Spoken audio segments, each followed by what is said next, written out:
আবহাওয়া দপ্তরের নতুন পূর্বাভাস অনুযায়ী ইতিমধ্যে বুধবার থেকে আবারও বড় পরিবর্তন হতে চলেছে আবহাওয়ায়। রাজ্যের একাধিক জেলায় টানা ঝড় বৃষ্টির সম্ভাবনা রয়েছে এমনই পূর্বাভাস পাওয়া গেছে। ইতিমধ্যে ঘূর্ণিঝড় রিমাল তৈরি হচ্ছে বঙ্গোপসাগরে, যেটা ধীরে ধীরে শক্তি সঞ্চয় করে 25 তারিখের পর উপকূলে আছড়ে পড়তে পারে এবং দিক পরিবর্তন করে বাংলা বা বাংলাদেশেও তার প্রভাব ফেলতে পারে, যেটা এর আগের ভিডিওতেই র্যাডার অনুযায়ী আপনাদেরকে দেখিয়েছিলাম। তবে আবারও ঘূর্ণিঝড় ছাড়া নতুন একটি সতর্কবার্তা জারি হয়েছে। রাজ্যের একাধিক জেলায় বজ্রবিদ্যুৎ সহ বৃষ্টি এবং সেই সঙ্গে কোথাও কোথাও ঝোড়ো হাওয়া বইতে পারে, যার সতর্কবার্তা জারি করা হয়েছে আলিপুর আবহাওয়া দপ্তরের তরফ থেকে। ইতিমধ্যে নোটিশও প্রকাশিত হয়েছে। তো চলুন বর্তমানে আবহাওয়া দপ্তরের পূর্বাভাস অনুযায়ী আগামীকাল বা পরশু কোথায় কোথায় বজ্রবিদ্যুৎ সহ বৃষ্টিপাত হতে পারে, কোন জেলায় কালবৈশাখীর ঝোড়ো হাওয়া হতে পারে, পাশাপাশি ঘূর্ণিঝড় রিমালের আপডেট নতুন কী রয়েছে সেটা এক এক করে আপনাদেরকে দেখিয়ে দিই। তো বন্ধুরা, এই মুহূর্তে যদি আমরা র্যাডার অনুযায়ী আবহাওয়ার আপডেট দেখি, সেক্ষেত্রে আবারও দেখতে পাচ্ছি আবহাওয়ায় কিন্তু বড় পরিবর্তন এসছে। ইতিমধ্যে চেন্নাই উপকূলবর্তী যে সংলগ্ন এলাকা রয়েছে বঙ্গোপসাগরের, এখানে একটা গভীর নিম্নচাপ তৈরি হচ্ছে, যেটা কিন্তু পরবর্তীতে শক্তি সঞ্চয় করে ঘূর্ণিঝড় রিমালে পরিণত হতে পারে। এখানেও দেখতে পাচ্ছেন একটা নিম্নচাপ কিন্তু রয়েছে, যেটা কিন্তু এই ঘূর্ণিঝড়ের সঙ্গে সংযোগ হতে পারে। তো ইতিমধ্যে যদি 22 তারিখের পর আমরা 23 তারিখের আবহাওয়ার আপডেট দেখি, সেক্ষেত্রে দেখতে পাচ্ছি ইতিমধ্যে কিন্তু এর সর্বোচ্চ গতি 40 থেকে 50 কিলোমিটার পর্যন্ত হয়ে এসছে।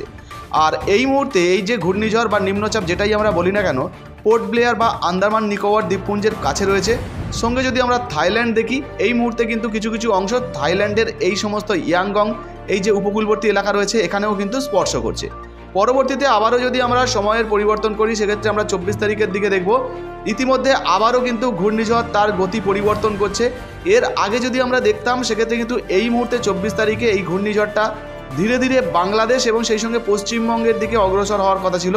তবে এই মুহূর্তে আমরা দেখতে পাচ্ছি এটা মায়ানমার এবং থাইল্যান্ডের মধ্যবর্তী অঞ্চলে এসে হাজির হয়েছে। 24 তারিখের পরবর্তী সময় যদি আবারও আমরা দেখি, সেক্ষেত্রে কিন্তু আবারও দেখছি আমরা ঘূর্ণিঝড় আবারও তার গতি পরিবর্তন করছে। দেখতে পাচ্ছেন 24 তারিখের রাতের পর থেকে কিন্তু ঘূর্ণিঝড় থাইল্যান্ডে নয়, সরাসরি কিন্তু আবারও বাংলার দিকে এগিয়ে আসছে। এই মুহূর্তে আপনাদেরকে দেখালাম র্যাডার অনুযায়ী এখানে ছিল, কিন্তু এই মুহূর্তে আবার যদি দেখেন, সেক্ষেত্রে আবারও কিন্তু বাংলার দিকে এগিয়ে আসছে। এর পরবর্তীতে যদি আবারও আমরা 25 তারিখের দিকে যাই, সেক্ষেত্রে দেখতে পাচ্ছি বাংলাদেশ এবং মায়ানমারের উপকূলবর্তী এলাকায় এই ঘূর্ণিঝড় পরবর্তীতে কিন্তু উপস্থিত হচ্ছে, যার সর্বোচ্চ গতি এই মুহূর্তে 55 থেকে 60 কিলোমিটার পর্যন্ত হতে পারে, আর সর্বোচ্চ হলে কিন্তু 60 থেকে 70 কিলোমিটার পর্যন্ত হওয়ার সম্ভাবনা রয়েছে। পরবর্তীতে 25 তারিখের পর যদি আবারও আমরা 26 তারিখের দিকে যাই, সেক্ষেত্রে আমরা দেখতে পাচ্ছি 26 তারিখে কিন্তু অলরেডি এই যে ঘূর্ণিঝড় সেটা কিন্তু আবারও তার দিক পরিবর্তন করে মায়ানমারও নয়, সরাসরি কিন্তু বাংলাদেশের উপকূলে ল্যান্ডফল করছে। দেখতে পাচ্ছেন ইতিমধ্যে আপনাদেরকে লাইভ দেখাচ্ছি, দেখুন এই যে চোখ রয়েছে, আর ইতিমধ্যে বাংলাদেশের বরিশাল, খুলনা, ঢাকা এই সমস্ত জায়গা, ময়মনসিংহ, সাতক্ষীরা, মঠবেড়িয়া, কালাপাড়া, চিটাগং, মতিরহাট এই সমস্ত অঞ্চল হয়ে সরাসরি কিন্তু উপকূলে আছড়ে পড়ছে। ইতিমধ্যে আপনারা দেখতে পেলেন, আগেই আপনাদেরকে জানিয়েছিলাম বন্ধুরা, বর্তমানে ঘূর্ণিঝড়ের এই যে গতিপথ নিয়ে সঠিক কিন্তু কেউ বলতে পারবে না। আগের দিনে কিন্তু আপনাদেরকে দেখাচ্ছিলাম দীঘার উপকূলে আছড়ে পড়ার সম্ভাবনা ছিল, বা এটা বাংলাদেশেও আছড়ে পড়ার সম্ভাবনা ছিল। এই মুহূর্তে যদি আমরা দেখি, সেক্ষেত্রে কিন্তু দেখতে পাচ্ছি দক্ষিণ 24 পরগনা বা মেদিনীপুর বা পশ্চিমবঙ্গের উপকূলবর্তী এলাকা নয়, বাংলাদেশে কিন্তু আছড়ে পড়ছে। আবারও জানাচ্ছি বন্ধুরা, র্যাডার অনুযায়ী এখানে আছড়ে পড়ছে মানে এটা নয় যে বর্তমানে সর্বোচ্চ গতি নিয়ে, দেখতে পাচ্ছেন 60 থেকে 70 কিলোমিটার বা 75-80 কিলোমিটার নিয়ে কিন্তু গতি নিয়ে এটা উপকূলে আছড়ে পড়তে পারে। তো আবারও আপনাদেরকে জানাচ্ছি যে উপকূলবর্তী এই সমস্ত এলাকায় আছড়ে পড়ছে এটা দেখাচ্ছে মানে এখানেই যে পড়বে এমনটা নয়। আবারও আমাদেরকে অপেক্ষা করতে হবে, আমাদেরকে দেখতে হবে যে বর্তমানে এর গতিপথ আবারও কোন দিকে পরিবর্তন হচ্ছে। তো আবারও যখন নতুন কোনো আপডেট চলে আসবে, সেটাও কিন্তু ভিডিওর মাধ্যমে আপনাদেরকে জানাবো। এই মুহূর্তে এই ভিডিওটা আপনি কোন জেলা থেকে দেখছেন অবশ্যই নিচে কমেন্ট বক্সে কমেন্ট করে জানাবেন। ভিডিওতে এগোনোর আগে একটি দারুণ সুখবর জানিয়ে দিই বন্ধুরা, বর্তমানে আমাদের ফেসবুক পেজ OICSDR-এ একটি গিভঅ্যাওয়ে চলছে, যেখানে আপনারা যদি আমাদের ফেসবুক পেজটাকে ফলো করেন এবং আমাদের পেজের মোট 5টা ভিডিওকে আপনাদের প্রোফাইল এবং গ্রুপে শেয়ার করেন এবং তার স্ক্রিনশট নিয়ে আমাদের ফেসবুক পেজের মেসেঞ্জারে মেসেজ করলে, আপনাদের মধ্যে থেকে আমরা মোট 10 জনকে পুরস্কৃত করব 1 মাসের আনলিমিটেড রিচার্জ দিয়ে। তো অবশ্যই আর দেরি না করে তাড়াতাড়ি আমাদের ফেসবুক পেজ OICSDR-কে ফলো করে ভিডিওগুলো শেয়ার করে দিন। ধন্যবাদ। তো বন্ধুরা, আবহাওয়া দপ্তরের নোটিশ অনুযায়ী যদি আমরা 22 তারিখের আবহাওয়ার আপডেট দেখি, সেক্ষেত্রে দেখতে পাচ্ছি উত্তরবঙ্গের প্রত্যেকটা জেলায় বজ্রবিদ্যুৎ সহ বৃষ্টির সতর্কবার্তা জারি রয়েছে। দেখতে পাচ্ছেন ইতিমধ্যে দার্জিলিং, কালিম্পং, জলপাইগুড়ি, আলিপুরদুয়ার, কোচবিহার, উত্তর দিনাজপুর, দক্ষিণ দিনাজপুর, মালদহ, উত্তরবঙ্গের প্রত্যেকটা জেলায় কিন্তু বজ্রবিদ্যুৎ সহ বৃষ্টির সতর্কবার্তা দেওয়া হয়েছে। পাশাপাশি দার্জিলিং, কালিম্পং, জলপাইগুড়ি, আলিপুরদুয়ার, কোচবিহার এখানে ঘন্টায় 30 থেকে 40 কিলোমিটার বেগে ঝোড়ো হাওয়া হতে পারে।